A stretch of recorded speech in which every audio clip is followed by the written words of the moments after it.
Hello बच्चों, स्वागत है आप सभी का आपकी अर्थशास्त्र की ऑनलाइन क्लासेस में।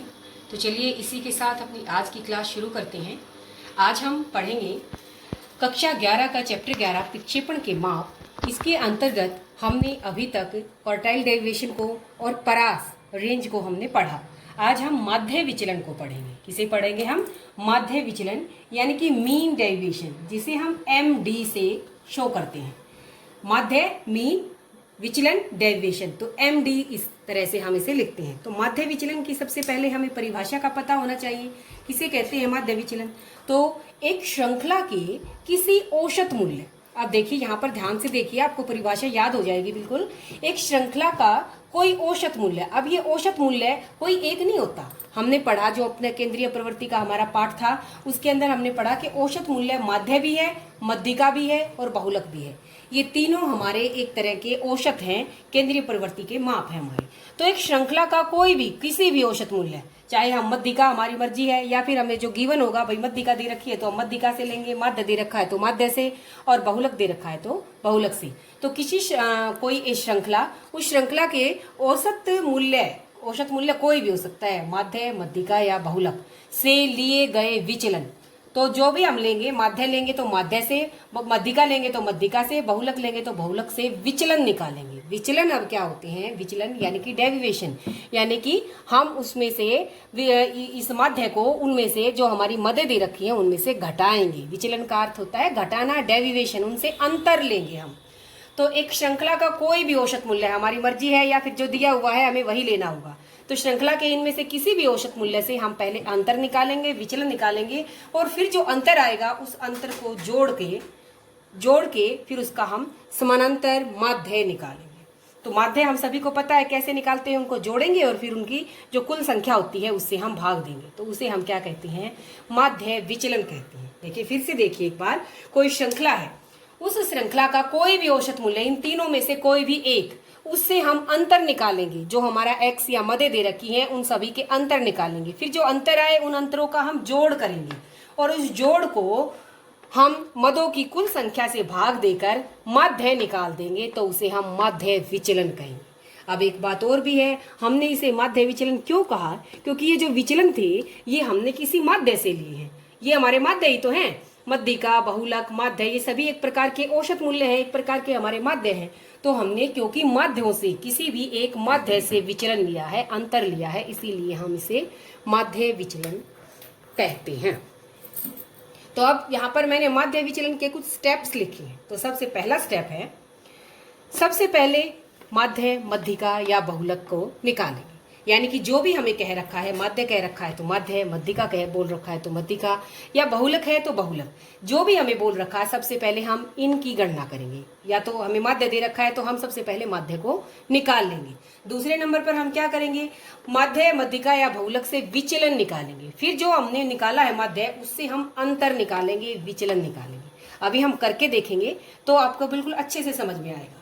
इसके बाद जो ये विचलन लिए, अब हम सभी को पता है कुछ हमारे जमा के आते हैं, पॉजिटिव आते हैं, कुछ नेगेटिव आते हैं, लेकिन हमें यहाँ पर माध्य विचलन की ये खास बात है, ये खास विशेषता है कि यहाँ पर हम मॉड्यूलर वैल्यू लेते हैं।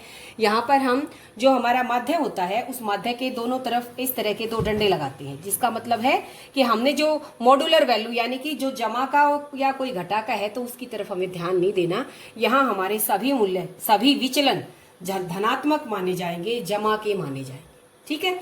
चौथी बात, विचलनों का योग करके जो कुल मद है, जो n है, उससे हम भाग दे देंगे, ताकि हमने जो यहाँ पर कहा था ना माध्य निकाल लिया जाता है, तो जब उन सभी विचलनों का हम जोड़ कर लेंगे, योग कर लेंगे, तो फिर उसको कुल मदों की संख्या से भाग दे देंगे। तो अभी इसको करके देखते हैं, तब हमारी समझ में आएगा। सबसे पहले हम अब फार्मूले निकालते हैं। देखिए ये मैंने बताया कि तीनों से निकाले जा सकते हैं, तो इसके 3 फार्मूले बनेंगे। ये मैंने x बार यानी कि समानांतर माध्य से लिया है, ये मैंने मीडियन यानी कि मध्यिका से लिया है, और ये z यानी कि बहुलक मोड से लिया है। तो देखिए जब हम माध्य निकालते हैं तो क्या करेंगे? जो हमारा x दे रखा है, x माइनस x बार यानी कि माध्य, ये ना हमारा माध्य से हमने विचलन, जो भी हमारा x दे रखी है मध्य, सब में से बारी बारी से हम किसको माइनस करेंगे? x बार को माइनस करेंगे और फिर उसका जोड़ करेंगे। तो फार्मूला बन जाएगा सिग्मा, क्योंकि जोड़ करेंगे ना लास्ट में, सिग्मा x माइनस x बार का मोड बटे n, यानी कि मदों की कुल संख्या। जब हम मध्यिका से निकालेंगे तो सिग्मा एक्स माइनस मीडियन, ये हमारी मध्यिका है, मीडियन इसका मॉड्यूलर यानी कि सभी हमें धनात्मक वैल्यू लेनी है, बटे एन यानी कि मदों की कुल संख्या। जब हम जेड मोड से निकालेंगे तो सिग्मा यानी कि जोड़, किसका जोड़, जो एक्स है, मदे है जो हमारी, उसमें से हमने बहुलक को माइनस करने के बाद जो विचलन हमारे आए उन सभी विचलनों का जोड़ सिग्मा बटे एन यानी कि मदों की कुल संख्या। तो ये तो हो गए हमारे फार्मूले माध्य विचलन निकालने की। अगर हमें माध्य विचलन का कॉफिशिएंट निकालना है तो कॉफिशिएंट के लिए जो भी हमारा ये माध्य आएगा तो एक्स बार से अगर हमने निकाला है तो हम बटे एक्स बार कर देंगे। जो हमारा ये आंसर आया उसको एक बार फिर से हम एक्स बार से माध्य से भाग दे देंगे। यहाँ पर भी अगर हमें कॉफिशिएंट निकालना है तो मध्यिका से जो हमारा मीन डेविएशन आया है, माध्य विचलन आया है, उसे एक बार फिर से मध्यिका से भाग दे देंगे। और यहाँ पर भी ऐसे ही करेंगे। जो हमारा यहाँ पर जेड से बहुलक से जो माध्य विचलन आया है, उस जेड से जो माध्य विचलन आया है उसे हम जेड से माध्य से एक बार फिर से भाग दे देंगे। तो अब इसे करके देखते हैं। देखिए, करके देखने के बाद ये जो जो बातें मैंने आपको बताई हैं ये आपको समझ में आएंगी, और जब आप करे हुए सवाल को देख के फिर से आप इनके बारे में देखोगे, सुनोगे, तो आपको जरूर समझ में आएगा। तो यहाँ पर मैंने एक उदाहरण लिया है। ये उदाहरण मैंने एक सवाल को मैंने दो तरीके से किया है। यहाँ पर मैंने अपने सवाल को एक्स बार की समानांतर माध्य की मदद से किया है, और यहाँ पर मैंने इसे मीडियन यानी कि मध्यिका की मदद से किया है। तो पहले माध्य वाले को देखते हैं। जैसे ये हमारी व्यक्तिगत श्रृंखला है जिसके अंदर मैंने ये क्रम लिख दिया। ये हमारा एक्स मदे दे रखी हैं 40, 42, 45, 47, इस तरह से ये हमारी 9 मदे हैं। ये मैंने क्रम संख्या लिख दी।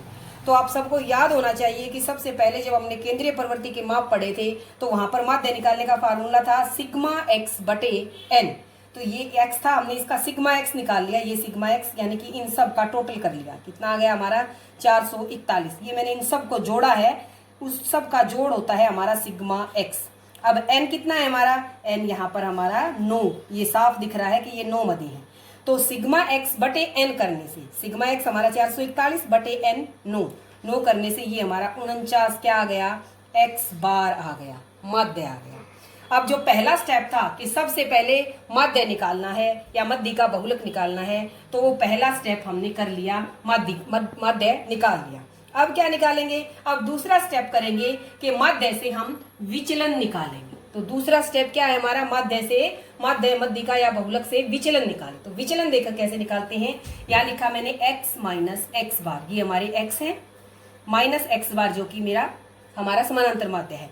तो 40 माइनस 49 करेंगे क्योंकि 49 आया ना हमारा x बार। 40 माइनस 49 9, 42 माइनस 49 7। अब ये माइनस का आना चाहिए, लेकिन देखो मैंने यहाँ पर दो खड़े डंडे मॉड्यूलर वैल्यू ली है। हमने बताया था कि हम पॉजिटिव और नेगेटिव को ध्यान में नहीं रखेंगे, सभी नंबर हमारे धनात्मक होंगे। तो 40 minus 49 9, 42 minus 49 7, 45 minus 49 4, 47 minus 49 2, 50 minus 49 1, 51 minus 49 2, 54 minus 49 5 और 55 माइनस 49 6, 57 माइनस 49 8। ये हमारे विचलन आ गए। अब विचलनों का क्या करना हमें, विचलनों का योग। क्या बताया था अगला स्टेप, विचलनों का योग करके कुल मदों से संख्या को भाग दें। तो हम यहाँ पर विचलनों का जोड़ कर लिया हमने, 44 आ गया। तो विचलनों का तो हम अब mdx निकालेंगे। विचलनों का जोड़ हमारा 44 आ गया।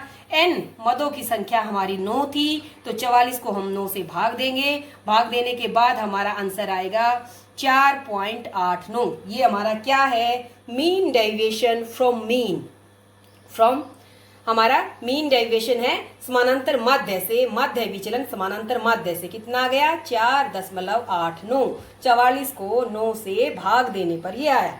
अब अगर हमें कॉफिशिएंट और निकालना पड़ जाए तो क्या बताया था मैंने कि जो mdx का जो आंसर आया है उसे हम जो हमारा माध्य था उससे भाग दे देंगे दोबारा से। तो हमारा आंसर आया था 4.89 और हमारा माध्य था 49, तो 4.89 को 49 से फिर से भाग देंगे और ये हमारा आएगा 0.10। तो ये हमारा कॉफिशिएंट ऑफ mdx बार और ये हमारा मीन डेविएशन फ्रॉम मीन। तो ये हमने सीखा माध्य से माध्य विचलन निकालना और माध्य विचलन का गुणांक निकालना। अब इसे ही हम मध्यिका से और करके देखते हैं। तो मध्यिका से देखिए, वही सवाल है हमारा बिल्कुल। हम मध्यिका निकालेंगे पहले। मध्यिका निकालने का अब क्या है हमारा तरीका, मध्यिका निकालने का वही हमारा तरीका है n+1/2th आइटम। n यहाँ पर 9 है हमारा, तो 9 जमा 1/2, 10/2 पांचवा। 5वें नंबर पर, अब यहाँ पर 5वें नंबर पर क्या है 50, तो 50 क्या हो गया हमारा मीडियन हो गया। तो सबसे पहला स्टेप क्या था कि मध्यिका निकालें, तो हमने मध्यिका निकाल ली, यहाँ पर हमारी 50 आ गई। अब दूसरा अगला स्टेप क्या था हमारा कि मध्यिका से विचलन निकालने हैं, तो मध्यिका से विचलन ये मैंने यहाँ पर लिखा x माइनस मीडियन यानी कि मध्यिका, और दोनों तरफ मैंने खड़े डंडे मोड़ लगाए हैं। इट मीन्स हमें सारी जमा धनात्मक लेनी है, वैल्यू नेगेटिव नहीं लेनी। तो 40 माइनस 50 10, 42 माइनस 50 8, 45 माइनस 50 5, 47 माइनस 50 3, 50 में से 50 माइनस 0 ये 1 आ जाएगा, 54 माइनस 50 4, 55 माइनस 50 5 और 57 माइनस 50 7। अब विचलनों का जोड़ करेंगे 43 आ जाएगा, और विचलनों के जोड़ को हम मदों की कुल संख्या से भाग देंगे। तो मीन डेविएशन फ्रॉम मीडियन, ये इसका हमारा जोड़ 43 आ गया, तो 43/9। जो 43 को 9 से डिवाइड करेंगे तो हमारा आएगा 4.78। ये मध्यिका से माध्य विचलन है, मध्यिका से माध्य विचलन हमारा आ गया 4.78। अब अगर मध्यिका से माध्य विचलन का कोफिशिएंट भी निकालना है तो जो ये आंसर आया है इसे मध्यिका से एक बार फिर से भाग देंगे। तो 4.78 को मध्यिका हमारी 50 थी, 50 से भाग देंगे तो आएगा हमारा 0.096। तो ये हमारा कोफिशिएंट ऑफ मीडियन। तो ये था हमारा माध्य विचलन निकालना, जो कि हमने माध्य से भी सीखा और मध्यिका से भी सीखा। हम इसी तरह से बहुलक से भी कर सकते हैं। तो ये हमें या तो स्टेटमेंट के अंदर दिया हुआ मिलेगा कि हमें माध्य से निकालना है, मध्यिका से निकालना है या बहुलक से निकालना है, या फिर हम स्वयं किसी भी एक से, हमारी मर्जी पर होगा, हम कोई भी एक ले सकते हैं जो हमें इजी लगे। तो उम्मीद है आपको समझ में आया होगा। जब मैंने एग्जाम्पल आपको बताए हैं उसके बाद आप फिर से इन चीजों को देखेंगे तो जरूर आपकी समझ में आएगा। तो आप इस जैसा 1 या 2 सवाल स्वयं करके देखें और आपको आपका आंसर बिल्कुल सही आएगा। तो आज के लिए इतना ही। नेक्स्ट वीडियो में हम खंडित श्रृंखला में माध्य विचलन को निकालना सीखेंगे। आप सभी का वीडियो देखने के लिए बहुत बहुत धन्यवाद।